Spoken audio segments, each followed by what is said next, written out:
Hello friends, అందరికీ ముందుగా దీపావళి శుభాకాంక్షలు. నేనైతే ఈ సంవత్సరం మా ఇంట్లో మొట్టమొదటిసారిగా లక్ష్మీ పూజ పెట్టుకున్నాను. నా పెళ్ళైన పంచలైతే థర్డ్సారి దీపావళి, బట్ కాకపోతే ఈసారి లక్ష్మీ పూజ పెట్టుకుందామని ఫిక్స్ అయ్యి అప్పటిదప్పుడు అన్ని తీసుకొచ్చుకొని లక్ష్మీ పూజ పెట్టుకున్నాము. నేనైతే పూజలు చాలా సింపుల్గా ఏ ఆర్భాటం లేకుండా చేసుకుంటాను. ఎందుకంటే మన మనసులో భక్తి ఉంటే సరిపోతుంది. దేవుడు ఎన్ని పెట్టామని చూడడు, మనకెంత భక్తి ఉందనే చూస్తాడు అనేసి నేను నమ్ముతాను. ముందుగా మనం అమ్మవారిని ఎక్కడ పెడతామో అక్కడ వాటర్తో కడుక్కొని పసుపు అయినా జాజి అయినా రాసి ముగ్గు వేసుకోవాలి. తర్వాత పీట పెట్టుకొని పీట మీద కూడా పసుపు కుంకుమ వేసుకోవాలి. తర్వాత కనుమైనా సరే ఇలా డిజైనర్ బ్లౌజ్ పీస్ అయినా సరే వేసుకోవాలి. ఈ కనుమునైతే మనమే కుట్టించుకోవాలి. నేనైతే నా దగ్గర ఉన్న రెడ్ కలర్ కనుము వేసుకుంటున్నాను. పీటకు మొత్తం నిండా ఉండేలా చూసుకోవాలి. తర్వాత నేనైతే ఇక్కడ దేవుని ఫోటోకి గంధం మరియు కుంకుమ బొట్లు పెట్టుకుంటున్నాను. నా పెళ్ళి కాకముందుకు అసలు నేను పూజల జోడికే వెళ్ళేదాన్ని కాదు, కానీ ఇప్పుడు పూజలు అలవాటు అయిపోయినాయి. పెళ్ళి అయితే కొన్ని చేంజ్ అవుతాయి అంటారు కదా, ఇవే కావచ్చు. ఫస్ట్ టైం కాబట్టి కొన్ని మిస్టేక్స్ అవుతూ ఉంటాయి, కానీ మెల్లమెల్లగా అలవాటు అయిపోతాయి. నెక్స్ట్ సంవత్సరం వరకు అన్నీ తెలుస్తాయి కాబట్టి అప్పుడు మొత్తం పర్ఫెక్ట్ అయిపోతాను. ఈ దీపావళికి చేసుకునే లక్ష్మీ పూజలో అమ్మవారి పక్కన ఖచ్చితంగా ఏనుగులు అయితే ఉండాలంటారు ఫోటోలో. తర్వాత అమ్మవారి ఫోటో ఎక్కడైతే పెడతామో అక్కడ 3 పిడికిళ్ళు అయినా 5 పిడికిళ్ళు అయినా బియ్యం పోసుకొని అమ్మవారి ఫోటో పెట్టుకోవాలి.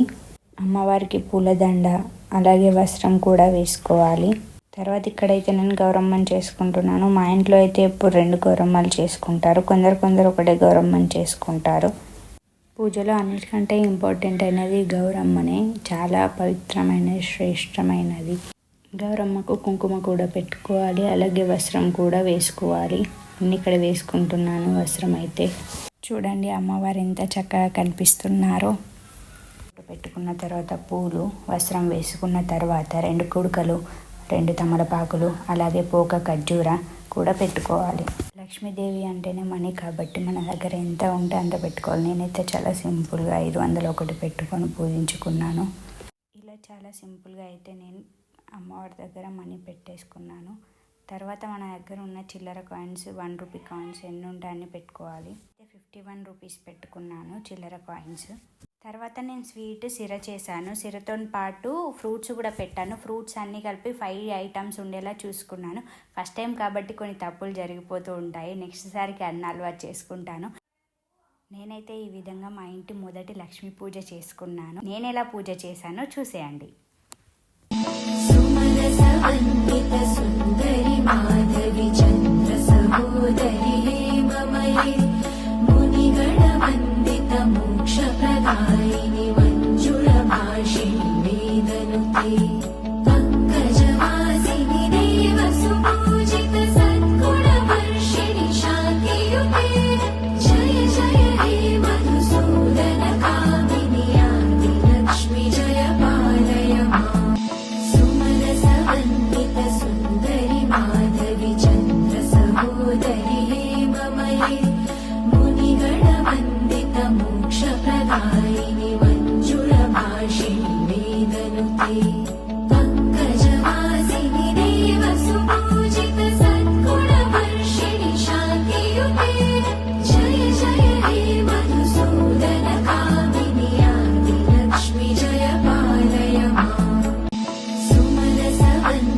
సుందరి మాధవి చంద్ర సహోదరి హేమమయే మునిగణ వందిత మోక్ష ప్రదాయిని మంజుళ భాషిణి వేదనుతే పంకజవాసిని దేవ సుపూజిత సద్గుణ వర్షిణి శాంతియుతే జయ జయ హే మధుసూదన కామిని ఆది లక్ష్మి జయ పాలయ మా